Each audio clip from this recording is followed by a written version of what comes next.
Ce podcast est destiné uniquement aux investisseurs et distributeurs professionnels.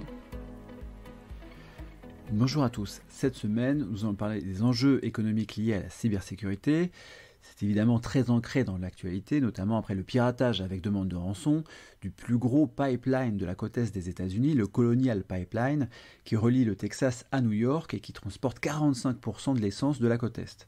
Ce piratage en particulier a déclenché des pénuries dans des dizaines de milliers de stations-service pendant plusieurs jours, avant que ne soit versée une rançon d'environ 5 millions de dollars. Le phénomène des cyberattaques avec demande de rançon n'est évidemment pas cantonné aux États-Unis.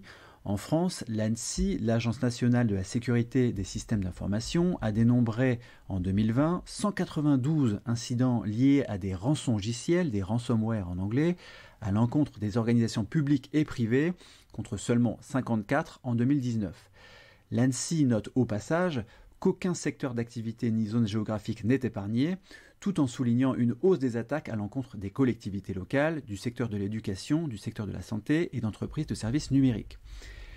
Les cyberattaques avec demande de rançon ne sont que l'une des formes de piratage informatique. On peut aussi penser aux cyberattaques à des fins d'espionnage en tout genre ou à des fins idéologiques ou géopolitiques.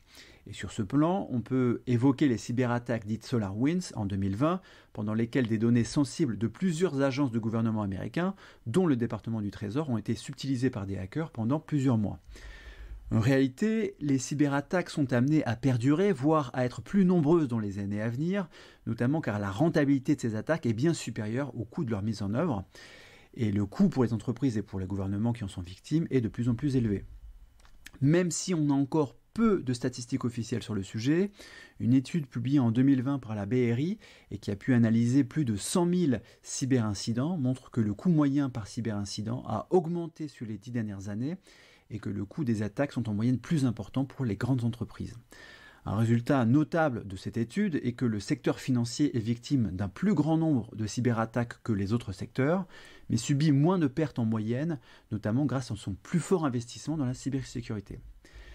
Néanmoins, le 11 avril dernier, le président de la Fed, Jerome Powell, a expliqué que les cyberattaques constituaient le principal risque pour le système financier mondial, bien plus, selon lui, qu'une crise de liquidité similaire à celle de 2008.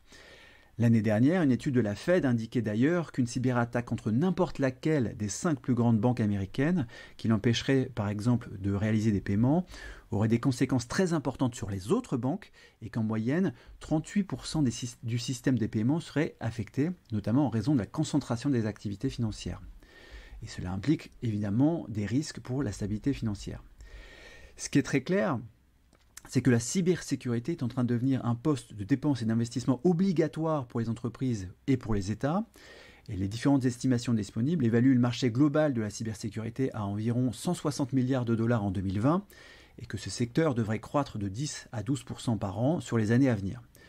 Au niveau public, la Maison-Blanche vient d'ailleurs d'annoncer que 20 des 2250 milliards du plan d'infrastructure American Jobs Act seraient alloués à la sécurité informatique des infrastructures énergétiques. Et la Maison-Blanche avait déjà annoncé il y a quelques semaines que le budget 2022 présenté par Joe Biden comprendrait une hausse du budget liée à la cybersécurité.